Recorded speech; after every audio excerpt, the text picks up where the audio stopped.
Hey, what is going on, guys? It's DK back at you with another video here to break down the 10-game NBA main slate on Friday. A couple things before I get into the video. If you're new to the channel, my name's DK. I make daily videos talking about NBA as well as NFL daily fantasy sports. I'm also running a weekly $20 PayPal giveaway on my channel. How it works, all you have to do is leave a like and a comment in the video. It's one entry in the giveaway. Max one comment per video. So it started with my Monday NBA video a few days ago. We'll go throughout the week. We'll end my Monday night video at the end of the week. So however many videos I've uploaded for the week and then the giveaway that many times. So say if I have 10 videos uploaded for the week and the giveaway 10 times. And again, the winner receives $20 PayPal for myself. But with that out of the way, let's jump in the video. So first, let's look back at my lineup here from Thursday. So this is my final lineup with Kemba, Dennis Schroeder, C.D. Osman, Al Horford, Steven Adams, CP3, Daniel Tice, and Russell Westbrook. So if you guys watch the live stream, I give you guys my core there with Kemba, with Al Horford, with CP3, and with Russell Westbrook. Now, obviously, Gallinari ended up playing, so that definitely took a hit to some of those OKC guys, but I still stuck with it. I didn't change it because I wasn't confident moving. I tried moving around pieces, nothing I was confident with, so I stuck with Adams, I stuck with Chris Paul, I stuck with Schroeder. One guy I didn't play who I talked about really liking with Derrick Rose. It was a really close call of him and Kemba. Kemba did outscore him in regular time, but the Detroit game went to overtime. So D Rose nudged him out by 3 points. I think D Rose had 40. Either way, hopefully some of you guys played Derrick Rose. I did really like him. He's my favorite player there on the Pistons. But yeah, I guess we'll see how it goes. It's halftime right now. I think about like 40 or so points away from the cash with 4 guys right now going. So yeah, we'll see how it goes. But that's basically it. So let's take a look at this 10-game slate for Friday.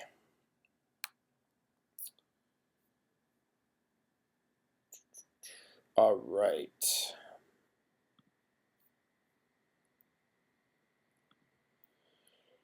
So let's take a look at some numbers right now that are out. Only 4 games out right now. So we have Heat Nets sitting at 217 over-under with Miami favored by 3. We have Spurs Grizzlies 231.5. Looks like it's a pick 'em right now. We have the Hornets and the Jazz 212.5. The Jazz are by 12.5 points. So obviously there's some blowout risk here. We have the Magic and the Suns right now sitting at 216.5 with Phoenix favored by 2.5 points.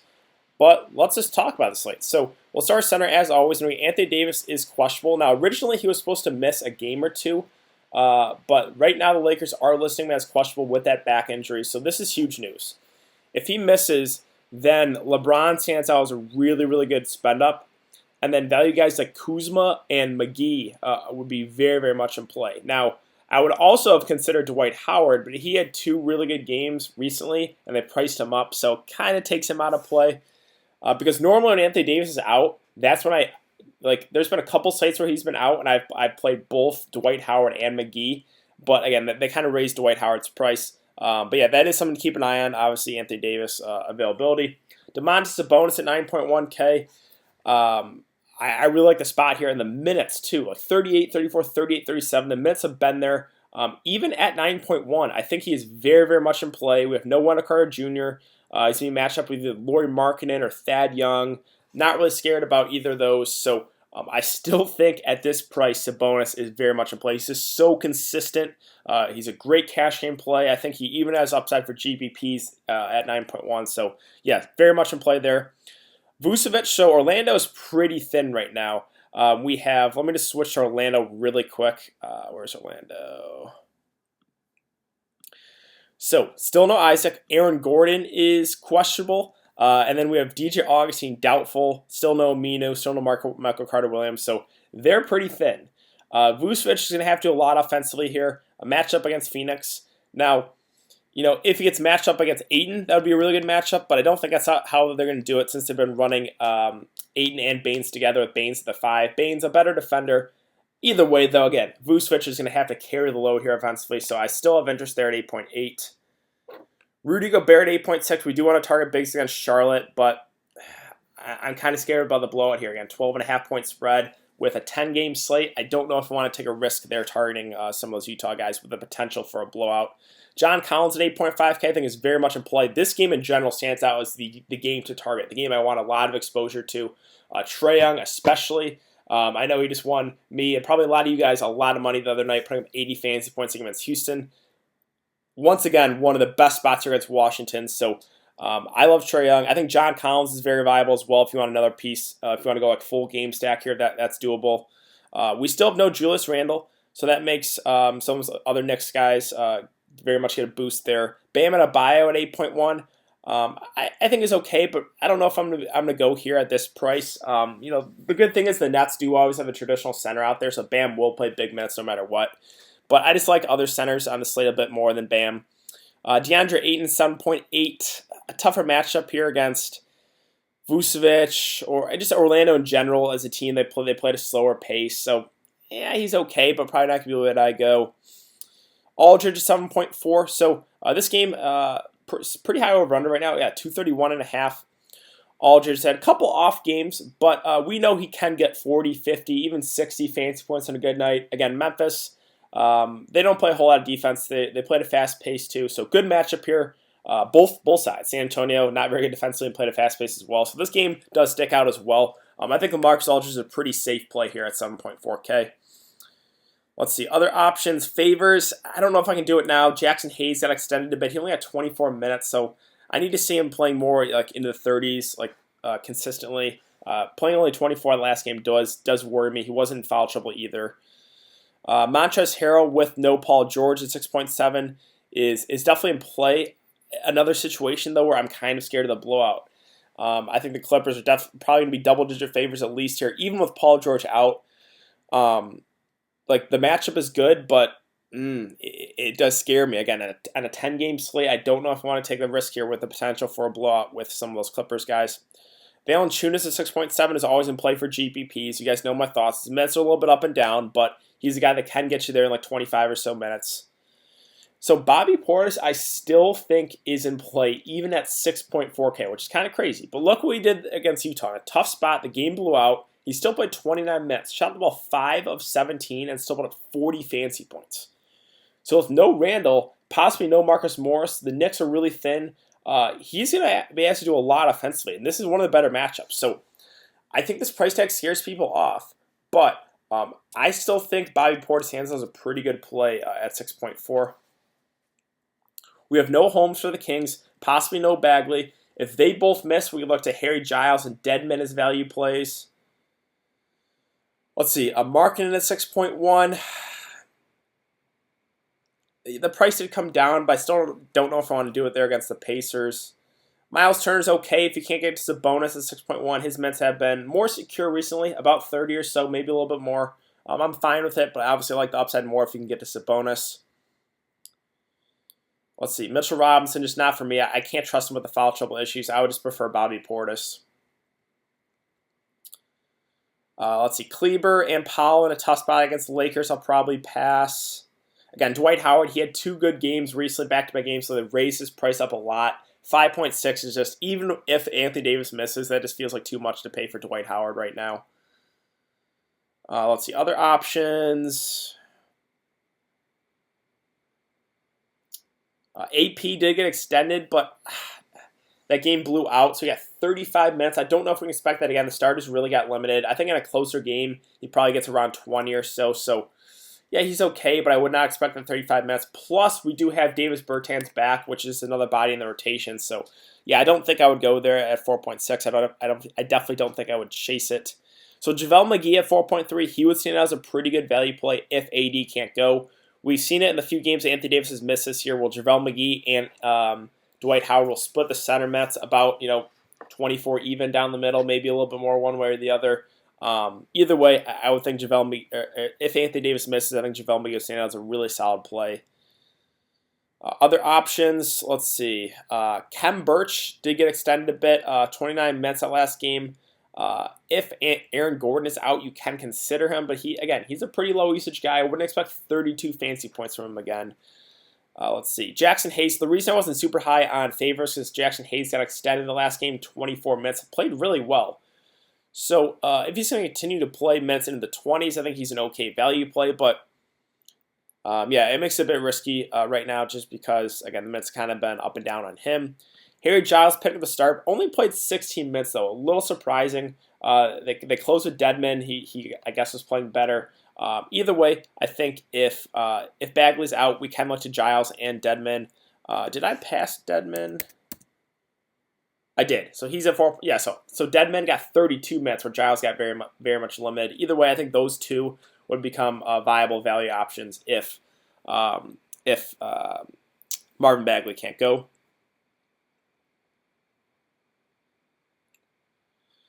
And that's basically it. So let's move on to power forward. Giannis at the top at 11.1 is listed as probable. I expect him to go.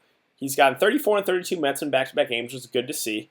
59 and 54 fantasy points. His upside is he hasn't had a big upside game in a while. Like, we haven't seen a big, like, I guess that 76-point game against Dallas in the middle of December. But other than that, he's just been okay, right? Again, he hasn't really flashed a huge upside. This game against the Kings with De'Aaron Fox in the lineup, they played a much faster pace, which is good for the Bucks. I mean, the Bucks themselves played a really fast pace. So I think Giannis at 11.1 does stand out as a good spend up here. It's just, you got other spend ups in similar spots like LeBron. You would have to make some tough decisions for sure. Like LeBron, if Anthony Davis is out at a similar price, it would be tricky, right? It would be a close call with those two. Kawhi Leonard with no Paul George does get a huge boost, but DraftKings did a good job pricing him up, 9.9K. And again, I don't have a whole lot of confidence that Golden State keeps this close. The Clippers, one of the best teams in the NBA. They've been blowing out a lot of teams. And yeah, I guess I'm just a little bit worried about, the potential for a blowout here. So I'm fine there for tournaments, but I don't know if I can do it for cash games. Brandon Ingram at 9.2. Sprained his pinky. I think he's gonna be good to go. He's just been great this season. And with no Jrue Holiday, once again, there's just a lot of usage around him. Lonzo Ball especially get a big boost here. The Knicks don't play a whole lot of defense. They're pretty shorthanded. This game does stand out as well to me as a good game to target. So even at an elevated price point, kind of like Sabonis, I still have interest there. Other options, let's see. Montrez, 6.7. So I think I prefer Montrez and Lou Williams here on the Clippers compared to Kawhi Leonard, because if the game blows out, like, Lou and Montrez have a better chance of getting there because they're cheaper prices, right? Like, it's hard. It would be tougher for Kawhi to get you there in like 3/4, whereas Montrez and Lou at cheaper price tags have probably a better chance to get you value at least. So I would prefer to probably targeting Montrez and Lou compared to Kawhi in this game. Troy Brown, I don't know if I can do it now with Bertans back. We have the possibility of Brad Beal back. So Washington's kind of up in the air right now, right? If Brad Beal is good to go, then the two guys I have the interest are Brad Beal himself and Davis Bertans. If Brad Beal can't go, then it's Bertans. If he's not going to be limited, he could be limited. He's missed a lot of games. Again, that's something we'll have to keep an eye on. But yeah, if he's not limited, Bertans. If he is, then we could look to guys like Troy Brown. Then we could look to guys like Jordan McRae. Marcus Morris is questionable as well. If he can't go, again, this is a boost to those other Knicks guys, especially Bobby Portis. If Marcus Morris is good to go, I think he would stand as a pretty good option here with no Julius Randle. He would be, one of the main catalysts in the offense with Bobby Portis there.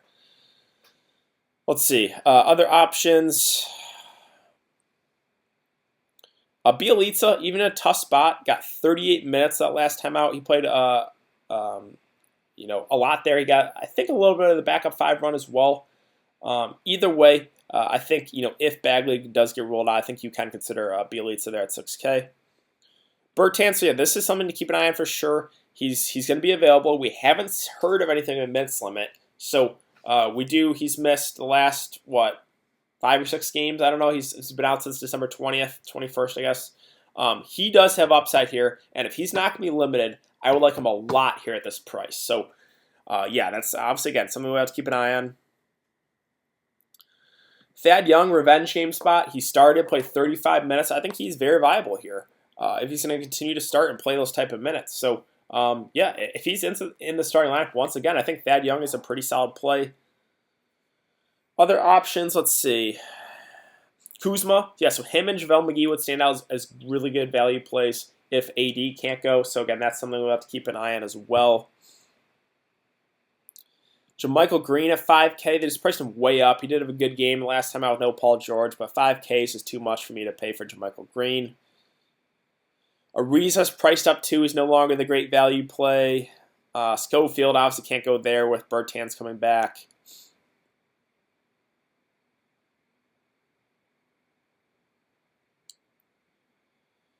And that is really it. So let's move on to small forward. Doncic at 12.6 is going to make it tricky. It's a really bad spot here. It's the Lakers too. I just think he's more of a contrarian option. I don't think he's the ideal way to go here. The slate right now, not a whole lot of great value plays that stand out. So Luka is just more of a contrarian play because of the price tag here at 12.6K. Let's see. And I talked about really liking LeBron there. If Anthony Davis can't go, he gets a big boost. Him and then like JaVale McGee and Kuzma's value plays. Again, I still like Ingram at that price. I think Brad Beal, if he plays, it's not going to be limited, would stand out as one of the best plays here at 8.6K. But there's a chance that could limit his minutes. There's a chance he could not go. So yeah, there's a lot up in the air. But if like this game in general probably stands out as the best game to target. Trae Young and John Collins, Atlanta side. Brad Beal and Bertans, if they're not going to be limited on the Washington side, you can make a nice little game stack here for sure. Jimmy Butler, I think, stands out as a safe play here at 8K. We know he's going to get about 35 or so minutes in a close game. Brooklyn, they play at a faster pace, so I do like Jimmy Butler as a safe option there. DeMar DeRozan, again, him and Aldridge in a really good spot here, 231.5 over under. He's a little better priced in my opinion, so both those guys stand out as pretty safe options. Other options, let's see. Karis LeVert, his minutes are going to go up, but I need to see him play into the 30s before I can target him with confidence. So I'll pass still for now. Fournier, I'm not a big Fournier guy, but if Aaron Gordon's out as well, you could look to him. He's going to have to do a lot more offensively there at 6.1. Let's see, J.J. Redick's been playing really well. He's been getting a lot more minutes, 231, 34 minutes. The issue is his price is coming up. I think he's still viable, though. Let's see. Other options, again, Josh Hart. He's been getting more run with no Drew Holiday, 27 and 33 minutes. But again, his price is also coming up to 5.1. No longer like the great value play.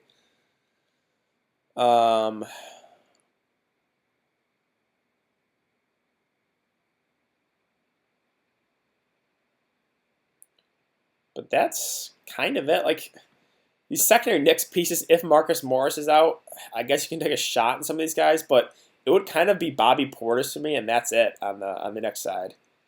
But yeah, if Marcus Morris is able to play, then I would like Bobby Portis and Marcus Morris. Let's move on to shooting guard here. Again, no Paul George. Availability of Brad Beal up in the air. Devin Booker at 8.4 he's been great the past 5-6 games.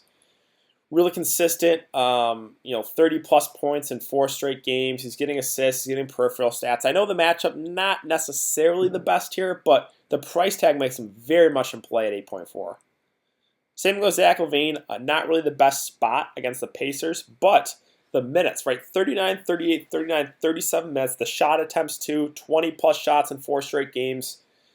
He's also getting the peripheral stats. No Wendell Carter Jr., there is more usage to go around, so I think Zach LaVine also stands out as a pretty good option here at that price.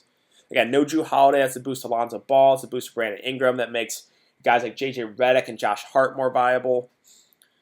Donovan Mitchell. So my issue, again, with these Utah guys is I'm just not convinced that Charlotte can keep this close for 4 quarters. So I'm a little bit worried about these guys. So they're just more GPP options for me. Lou Williams, yeah, so him and Montrez, I think I'd like more than Kawhi Leonard because they're cheaper prices. They have a better chance to get value even in limited time. So I'm fine with Lou. I'm fine with Montrez. D'Angelo Russell status up in the air at 7.3. This is something to keep an eye on. If he's available and not going to be limited, I think he would stand out as a good option. But my best guess is even if he plays, they will probably limit his minutes. Spencer Dinwiddie at 7.4. Really bad spot here. LeVert being back to kind of caps his upside. I'll probably pass. Rozier, even in a tough spot, I guess I don't hate it just because of the minutes. Now, the game did get to overtime, but he played 46 minutes. Yeah, he's playing about 40 minutes a game. Again, even in a tough spot, I think he's an okay option. Malcolm Brogdon at 6.8, they said he's hopeful to go. I don't think I could even target him, though, even if he plays. He's been so injury prone. Yeah, I think even if he goes, I just couldn't do it. Yeah, like guys like McRae, guys like Troy Brown would be, I would consider them if Beal's out and if Bertans going to be limited. Kevin Huerter also been really good. If you want another piece of this game, I'm perfectly fine with him. Again, I obviously like Trae Young and John Collins more if you can get to them, but I'm okay with Kevin Huerter there in the mid-range. Burks, if D'Angelo Russell's out, is like the one guy in Golden State that does have upside in 26 minutes at 38 fantasy points. So you could look to him if D'Angelo Russell's out. Markelle Fultz, so we have DJ Augustine listed as doubtful, so maybe Markelle Fultz gets a little extra run here at 5.8. I think he's very much in play at that price. Aaron Holiday, if Brogdon can't go, I mean, him and TJ McConnell become more viable. Let's see. Like the Miami guys, it's just tough because Justice Winslow being back, everyone fully healthy, there's just less minutes to go around now. Like Tyler Hero, I guess, is okay. He's gotten 25, 28, 26 minutes. I think he probably gets right around 25 at 4.2. On a slate that lacks some value, I'm okay with it. George Hill at 4.1. Never guys can play huge minutes, but I think it's right around 20 or so. Another value guy that I'm okay with. Those San Antonio secondary pieces, you can always take shots in White, Mills, and Forbes, but no one ever stands out to me. And that is basically it for shooting guards. So let's move on to point guard here, and then we can get out of here. Trae Young, again, one of my favorite plays. Put up 80 fantasy points a game against Houston. He gets just as good of a spot, if not a better spot here against Washington. So I'm all about Trae once again. I know his ownership is going to skyrocket, but I still like him a lot. I just love this game in general. Two bad teams that play no defense. So yeah, I want a lot of exposure to this game. Trae Young, John Collins on the Atlanta side, Brad Beal, and Bertans if they're not going to be limited on the Washington side. Let's see. Other options. Devontae Graham, probably not for me. Fox, I mean, he's probably going to have to have a big game if the Kings are going to want to keep this close. He's more of a contrarian option, though, for me. Lonzo Ball, him and Ingram, I think still at elevated price points are very much viable. And now he kind of had an off game there against Chicago, but still getting the big minutes, 37 in back-to-back games. This matchup against the Knicks, they don't play a whole lot of defense. So, yeah, I think Lonzo is still in play there at his price. Other options, Alfred Payton with, if Marcus Morris is out, I guess you could consider him. Bledsoe did get, I believe, 30 minutes, so that is good to see. So it looks like, he's back to his normal minutes, right around 30. If that's the case, I think he is a pretty decent option there. DeJounte Murray at 6K. The issue with him, he's never going to play the big minutes, but he can get you there in like 28 or so. I'm okay with that in a good matchup. Other options, again, DJ Augustine, doubtful. I think that's more minutes for a guy like Markelle Fultz. Michael Carter Williams also out. So, yeah, Orlando is going to be pretty thin, especially if Aaron Gordon's out too. D'Anthony Melton, how many minutes has he been getting? I mean, he gets 15 to 20. Again, not like a great value play, but I think he is okay there.